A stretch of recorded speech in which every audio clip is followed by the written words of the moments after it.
행복한 노후. 과연 가능할까요? 은퇴 후 달라진 삶의 한숨만 깊어지는 부부들이 늘고 있습니다. 통계청 자료에 따르면 대한민국 은퇴 부부 10쌍 중 7쌍이 예상치 못한 현실에 직면하고 있다고 합니다. 월 수입이 줄어드는데 병원비는 계속 늘어나고 자녀 결혼 자금, 지원에 이자 부담까지 은퇴 후의 삶이 이렇게 힘들 줄 몰랐다는 하소연이 끊이지 않습니다. 하지만 걱정만 하기에는 아직 이릅니다. 놀랍게도 같은 상황에서도 여유롭고 행복한 노후를 보내는 은퇴 부부들이 있습니다. 그들은 도대체 어떻게 이 위기를 극복했을까요? 오늘은 은퇴 부부들의 실제 이야기를 통해 성공적인 노후 생활의 비밀을 함께 알아보겠습니다. 시작하기 전에 구독과 좋아요, 알림 설정 눌러주세요. 지금부터 시작해볼까요? 첫 번째는 은퇴 후 현실적인 소득 마련 방법입니다. 65세 최인호 씨는 35년간의 직장 생활을 마치고 은퇴했습니다. 국민연금과 퇴직연금을 합쳐 월 120만 원으로 생활하고 계신데요. 처음에는 평생 모아둔 저축도 있고 연금도 나오니까 둘이 사는데 큰 문제 없겠다 싶었죠. 근데 막상 살다 보니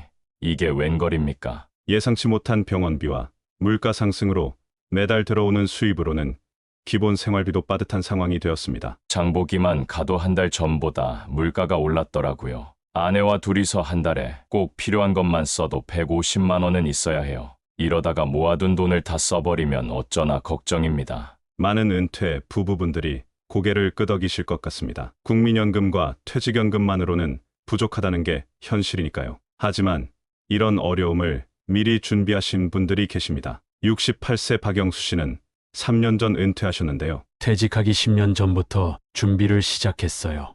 처음에는 막막했죠. 그런데 이것저것 찾아보니 방법이 보이더라고요. 박영수 씨는 은퇴 전부터 틈틈이 부업을 준비하셨습니다. 직장 다닐 때부터 주말에 택배 일을 조금씩 배워뒀어요. 지금은 아침 일찍 3시간만 일해도 용돈벌이가 되니까 그게 큰 도움이 되죠. 처음부터 무리하지 않고 천천히 시작한 게 오래 할 수 있는 비결이에요. 은퇴 후에도 할 수 있는 일들이 많습니다. 요즘은 편의점 아르바이트부터 온라인 쇼핑몰 상담원까지 다양한 일자리가 있는데요. 처음에는 일하기가 좀 망설여졌는데 지금은 아파트 경비 일을 하면서 오히려 건강해졌어요. 적당히 움직이고 용돈도 벌고. 요즘은 은퇴하신 분들이 하실 수 있는 다양한 일자리들이 있습니다. 많은 분들이 나이 들면 지출이 줄어들지 않을까 생각하시는데 의료비와 여가 생활비가 증가하면서 오히려 지출이 늘어나는 경우가 많습니다. 퇴직하고 나서 오히려 돈이 더 많이 들어요. 친구들 만나는 횟수도 늘었고 취미 생활도 하다 보니 예전보다 여가 비용이 많이 늘었죠. 그래서 미리미리 준비하는 것이 중요합니다. 은퇴하기 전부터 차근차근 준비하시면 좋습니다. 처음에는 작은 것부터 시작해도 괜찮아요. 준비가 부담스럽게 느껴지실 수 있습니다. 하지만 최인호 씨와 박영수 씨의 이야기에서 보듯이 준비하는 것과 준비하지 않는 것은 은퇴 후의 삶이 완전히 달라집니다. 오늘 우리가 시작하는 작은 준비가 내일의 더 큰 행복이 될 수 있습니다. 두 번째는 은퇴 후 현명한 지출 관리 방법입니다. 67세 최영두 씨는 2년 전 은퇴하신 후 생활비 걱정으로 잠 못 이루는 날이 많아졌습니다. 젊었을 때는 꾸준한 수입이 있어 크게 걱정 없이 생활했습니다. 하지만 은퇴 후 상황이 달라졌죠. 매달 들어오는 돈은 정해져 있는데 나가는 돈은 자꾸 늘어나니까 걱정이 이만저만이 아니에요. 특히 고정비용이 가장 큰 부담이 되고 있습니다. 아파트 관리비, 전기세, 수도세 등 필수적으로 지출되는 생활비용만 해도 상당한 금액이 듭니다. 여기에 식비와 병원비까지 더해지면서 매달 지출 부담이 커지고 있는 상황입니다. 요즘은 장 보러 가는 것도 두려워요. 물가가 자꾸 오르니까. 많은 은퇴 부부들이 비슷한 고민을 하고 계실 텐데요. 하지만 똑같은 상황에서도 현명하게 지출을 관리하시는 분들이 계십니다. 71세 김미영 씨는 은퇴한 지 6년이 되었습니다. 처음에는 저도 막막했어요. 그런데 가계부를 쓰기 시작하면서 변화가 생겼죠. 김미영 씨는 지출을 꼭 필요한 것과 줄일 수 있는 것으로 나누어 관리하고 계십니다. 매달 나가는 고정비용은 따로 통장을 만들어서 자동이체해 놨어요. 그리고 남은 돈으로 식비랑 기타 비용을 쓰는데 이것도 일주일 단위로 나눠서 관리하니까 한결 수월하더라고요. 식비 절약을 이한 노력도 게을리하지 않으셨습니다. 식재료, 구매 시기를 잘 선택하고 반찬을 한 번에 넉넉히 준비해서 나눠 먹는 방식으로 바꾸셨죠. 이런 작은 습관의 변화로 식비를 상당히 줄일 수 있었습니다. 여가, 생활과 건강관리도 현명한 방법을 찾으셨습니다. 문화센터와 복지관의 다양한 프로그램을 활용하니 적은 비용으로도 취미생활도 하고 건강도 챙길 수 있었죠. 친구들과의 만남도 자연스럽게 늘어나 생활의 즐거움도 커졌다고 합니다. 하지만 무조건 아끼기만 하는 건 아닙니다. 건강검진이나 치과 치료는 미루지 않아요. 젊었을 때보다 병원비가 많이 들어서 부담되긴 하지만 이건 투자라고 생각해요. 건강이 나빠지면 돈이 더 많이 들거든요. 이렇게 지출을 현명하게 관리하는 것은 단순한 절약이 아닙니다. 필요한 곳과 줄일 수 있는 곳을 구분하는 지혜이자 더 나은 노후를 위한 투자입니다. 오늘부터 시작하는 작은 관리가 내일의 큰 여유가 될 수 있습니다. 세 번째는 은퇴 후 자산관리 방법입니다. 70세 김정우 씨는 퇴직금 대부분을 아파트에 투자했다가 큰 낭패를 보셨습니다. 35년간의 직장 생활로 모은 퇴직금 전액을 한 아파트에 투자했습니다. 당시에는 부동산 가격이 계속 오를 것이라 믿었지만 시장 상황이 급격히 악화되었습니다. 매매 가격은 크게 떨어졌고 전세 세입자의 전세금 반환도 불투명한 상황이 되었죠. 매일 밤 잠을 설치고 있어요. 이 나이에 모든 걸 잃을까봐 두렵습니다. 김정우 씨처럼 은퇴 자금을 한 곳에 집중 투자했다가 어려움을 겪는 분들이 많습니다. 하지만 위험을 분산해서 안정적으로 자산을 관리하시는 분들도 계십니다. 73세 문병철 씨는 은퇴 자금을 안정적으로 관리하고 계십니다. 퇴직 전부터 자산을 여러 갈래로 나누어 준비했기 때문입니다. 생활비는 연금으로 해결하고 비상금은 안전한 예금으로 보관했습니다. 특히 매달 들어오는 수입과 비상자금을 철저히 구분해서 관리하는 것이 그의 원칙입니다. 생활비는 매달 들어오는 연금으로만 해결하고 예기치 못한 상황을 대비해 별도의 자금을 항상 준비해 두었죠. 무엇보다 수익률에 대한 지나친 욕심을 버리고 원금 보존을 최우선으로 생각했습니다. 높은 수익을 약속하는 투자 제한이 있어도 위험성을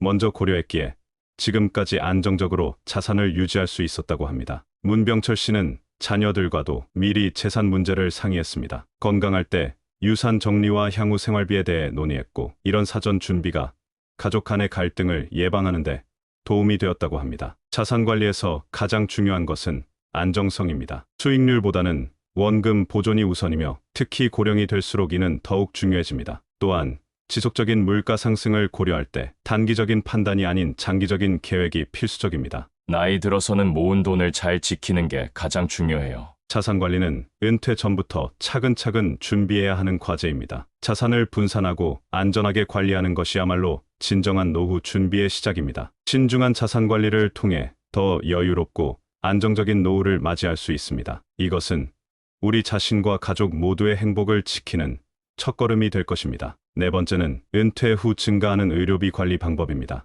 69세 이영수 씨는 고혈압과 당뇨 진단을 받으면서 의료비 부담을 실감하게 되었습니다. 처음에는 큰 돈이 들 거란 생각을 못했어요. 그저 약 몇 알 먹으면 되겠지 했죠. 그런데 매달 정기검진에 약값에 혈당 체크 비용까지 생각보다 많은 돈이 들더라고요. 거기에 혈압과 혈당 관리를 위한 식단 조절로 식비까지 늘어나면서 고정 지출이 크게 늘었죠. 매달 들어가는 의료비가 만만치 않았습니다. 정기 검진 비용의 처방약값, 여기에 혈당 체크를 위한 기기와 소모품 비용까지 더해져 월 30만 원이 넘는 지출이 발생했죠. 특히 혈압약과 당뇨약은 장기 복용이 필수적이라 한 달 약값만 15만 원에 달했습니다. 처음에는 이 정도일 줄 몰랐지만 이제는 매달 꾸준히 나가는 의료비가 고정 지출이 되어버렸습니다. 이렇게 매달 꾸준히 들어가는 의료비가 제일 부담돼요. 다른 지출은 줄일 수 있어도 이건 줄일 수가 없으니까요. 이처럼 나이가 들수록 크고 작은 의료비는 계속 늘어날 수밖에 없습니다. 당장 큰 병이 없더라도 꾸준한 관리가 필요한 만성질환은 매달 지속적인 비용을 발생시키기 때문입니다. 의료비 부담은 이제 은퇴 준비에서 가장 중요한 부분이 되었습니다. 하지만 이런 부담을 현명하게 관리하시는 분들도 계십니다. 72세 윤예숙 씨입니다. 건강할 때부터 꾸준히 관리하는 게 중요해요. 저는 매일 아침 공원을 3바퀴 돌아요. 처음엔 힘들었지만 이제는 습관이 되어서 하루라도 걷지 않으면 허전하네요. 윤예숙 씨는 건강관리를 통해 의료비를 줄이는 데 성공했습니다. 규칙적인 운동과 식사로 건강을 유지하니 병원 신세를 덜 지게 되었다고 합니다. 정기검진도 철저히 받고 계십니다. 6개월마다 한 번씩 꼭 건강검진을 받아요. 동네 병원을 다니는데 의사 선생님이 오랫동안 봐오셔서 건강 상태를 잘 알고 계시죠. 작은 질병도 나이가 들수록 큰 병으로 이어질 수 있다는 점을 윤혜숙 씨는 잘 알고 있습니다. 젊었을 때와 달리 건강에 이상을 느끼면 즉시 병원을 찾아 초기에 치료하는 것을 원칙으로 삼았죠. 요즘은 작은 통증이라도 미루지 않고 바로 검사받으러 가요. 초기에 발견하면 치료도 쉽고 비용도 덜 들거든요. 또한 갑작스러운 의료비 지출에 대비해 매달 계획적인 준비도 하고 있습니다. 의료비 전용 통장을 따로 만들어 매달 일정 금액을 저축하는 방식으로 관리하고 있죠. 이렇게 꾸준히 준비해 둔 덕분에 예상치 못한 병원비가 발생해도 당황하지 않고 대처할 수 있었습니다. 이런 노력 덕분에 윤혜숙 씨는 의료비 걱정 없이 건강한 노후를 보내고 계십니다. 건강관리와 의료비 준비는 은퇴 후 삶의 질을 결정하는 중요한 요소입니다. 지금은 귀찮고 번거로울 수 있지만 꾸준한 관리와 준비가 건강하고 행복한 노후의 기반이 됩니다. 우리 모두가 건강한 습관을 만들어간다면 의료비 걱정 없는 즐거운 노후를 맞이할 수 있을 것입니다. 5번째는 은퇴 부부의 부채 관리 방법입니다. 67세 박성민 씨는 퇴직 후 늘어나는 빚 때문에 밤잠을 설치고 있습니다. 5천만 원을 대출받았어요. 아들 결혼 자금이랑 전세 보증금 때문이었죠. 직장 다닐 때는 월급으로 이자를 갚아나갈 수 있다고 생각했는데 퇴직 후 소득은 크게 줄었지만 매달 나가는 이자는 그대로였습니다. 퇴직금으로 2천만 원 정도는 갚았지만 남은 대출금에 매달 나가는 이자가 여전히 부담이었죠. 연금으로는 생활비도 빠듯한데 이자만 매달 몇십만 원이 되다 보니 카드로 돈을 돌리기 시작했습니다. 처음에는 카드로 생활비를 해결했어요. 그러다 카드값을 또 다른 카드로 막고 이제는 여러 장의 카드 빚에 대출금까지 더해져서 감당하기 힘들 정도가 됐습니다. 밤낮으로 빚 걱정에 시달리다 보니 건강도 나빠졌습니다. 아내와의 관계도 점점 멀어지고 있죠. 돈 때문에 자꾸 다투게 돼요. 이게 진정한 노후의 모습일까요?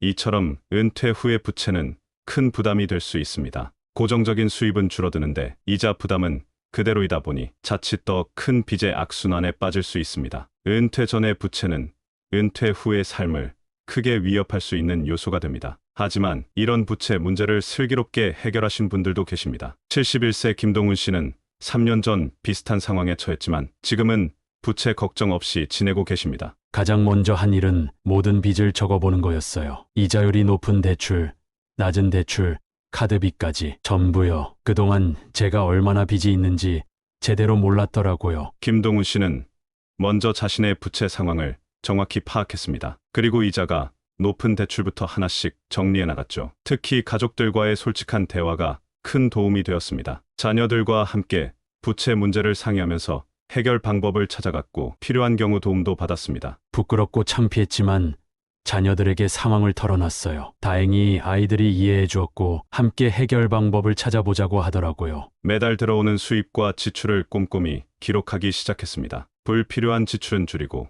여유 자금이 생기면 가장 먼저 대출 상환에 사용했죠. 처음에는 막막했지만 조금씩 갚다 보니 희망이 보이더라고요. 이제는 이자 걱정 없이 편하게 잠들 수 있어요. 은퇴 후의 부채는 단순한 빚 문제를 넘어 가족 관계까지 영향을 미칠 수 있습니다. 하지만 현실을 직시하고 하나씩 해결해 나간다면 부채의 무게를 덜어낼 수 있습니다. 지금 당장은 힘들고 부끄러울 수 있지만 가족과 함께 해결 방법을 찾아보세요. 부채 문제는 혼자만의 짐이 아닙니다. 가족과 함께 의논하고 해결하다 보면 관계는 더욱 돈독해지고 해결책도 분명히 보일 것입니다. 우리의 선택과 결단이 모여 더 행복한 노후를 만들 것입니다. 6번째는 은퇴 후 부부관계 관리 방법입니다. 66세 정태영 씨는 은퇴 후 아내와의 관계가 불편해졌습니다. 40년을 직장 생활하다 보니 집에서 지내는 시간이 많지 않았어요. 평일에는 아침 일찍 나가서 밤늦게 들어왔고 주말에도 골프 모임이나 직장 동료들 만나느라 바빴죠. 그런데 은퇴하고 집에만 있다 보니 아내와 자꾸 부딪히더라고요. 아침부터 저녁까지 함께 있는 시간이 갑자기 늘어나면서 예전에는 몰랐던 서로의 생활 습관이 눈에 거슬리기 시작했습니다. TV 채널부터 생활 습관까지 사소한 일상에서 갈등이 시작되었습니다. 서로 다른 취향과 생활 방식이 충돌하면서 불만이 쌓여갔고 이는 대화의 단절로 이어졌습니다. 남편의 전화 통화 소리가 아내에겐 소음이 되고 아내의 친구 모임이 남편에겐 불필요한 지출로 보이는 등 서로를 이해하기보다는 비판하는 일이 잦아졌습니다. 이제는 서로 마주치는 것조차 불편해졌어요. 직장 생활 때는 하루 한 끼를 간신히 함께했지만 이제는 세 끼를 모두 마주해야 하는 상황이 되었습니다. 까다로운 입맛 때문에 음식을 자주 남기게 되고 이는 정성 들여 준비한 아내의 마음을 상하게 했습니다. 어색한 침묵 속에서 식사는 더 이상 부부의 대화 시간이 아닌 견뎌내야 할 시간이 되어버렸습니다. 집에 있는 게 갑갑해서 아침부터 나가서 저녁까지 공원을 배회하기도 해요. 이렇게 사는 게 맞나 싶어요. 하지만 이런 어려움을 현명하게 극복한 분들도 계십니다. 73세 윤미경 씨 부부입니다. 처음에는 저희도 많이 힘들었어요. 40년 넘게 각자의 생활을 하다가 갑자기 하루 종일 붙어 있으려니 답답하더라고요. 윤미경 씨는 서로의 공간과 시간을 인정하는 것부터 시작했습니다. 아침에는 남편이 동네 한 바퀴 산책하고 오고 저는 그 시간에 집안일을 해요. 오후에는 각자 취미 생활을 하죠. 남편은 노인회관에서 바둑을 두고 저는 문화센터에서 노래교실을 다녀요. 서로의 취미를 존중하면서도 함께하는 시간을 적절히 만들어갔습니다. 아침에는 각자 하고 싶은 일을 해요. 하지만 저녁 식사는 꼭 같이 하기로 했죠. 처음엔 어색했지만 이제는 하루 중 가장 기다려지는 시간이에요. 서로의 이야기를 들어주다 보니 새롭게 알게 되는 것들도 많아요. 가사 분담도 자연스럽게 이루어졌습니다. 남편은 설거지와 분리수거를, 아내는 요리와 빨래를 담당하기로 했죠. 서로의 영역을 인정하고 돕다 보니 집안일이 더 이상 부담이 되지 않았습니다. 새로운 추억도 함께 만들어가고 있습니다. 주말마다 동네 산책을 하며 카페에 들르는 것이 이제는 즐거운 일과가 되었고 한 달에 한 번은 평소 가보고 싶었던 곳으로 여행을 떠납니다. 요즘은 서로의 새로운 취향을 알게 되어서 좋아요. 남편이 좋아하는 등산도 가고 제가 좋아하는 미술관도 가고 일주일에 한 번은 꼭 외출을 해요. 근처 공원도 가고 시장도 가고 이렇게 새로운 것을 함께 경험하다 보니 연애 시절처럼 설레는 마음도 생기더라고요.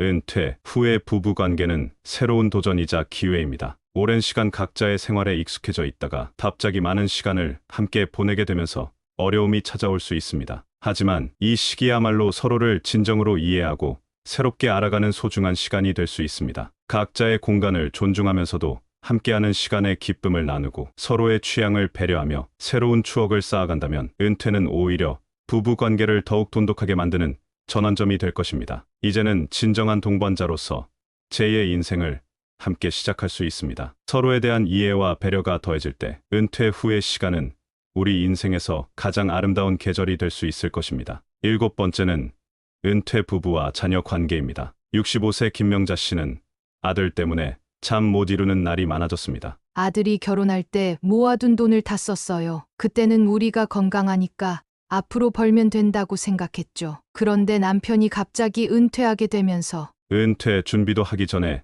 자녀, 결혼자금, 지원으로 모아둔 돈을 대부분 썼고 이제는 매달 빠듯한 생활을 이어가고 있습니다. 생활비를 줄이기 위해 외식도 끊고 취미 생활도 포기했지만 여유가 생기지 않았죠. 아들 내외는 맞벌이인데도 자주 돈 얘기를 해요. 어제는 손주 학원비를 보태달라고 하더라고요. 마음은 당연히 주고 싶죠. 하지만 지금 우리 사정도 너무 빠듯해서 자식 얼굴 보기가 괴롭네요. 김명자 씨는 요즘 마음이 많이 무겁습니다. 자녀에 대한 사랑과 현실적인 어려움 사이에서 갈등하는 시간이 늘어났고 지금은 도와주지 못해 마음 아파하고 계십니다. 이처럼 은퇴 후에는 자녀에 대한 경제적 지원과 부모님의 안정적인 노후 사이에서 많은 분들이 어려움을 겪고 계십니다. 자녀를 도와주고 싶은 마음과 현실적인 한계 사이에서 갈등하는 것이 현실입니다. 하지만 이런 상황을 지혜롭게 해결하신 분들도 계십니다. 69세 박재현 씨는 저희도 처음에는 자녀들 도와주고 싶은 마음에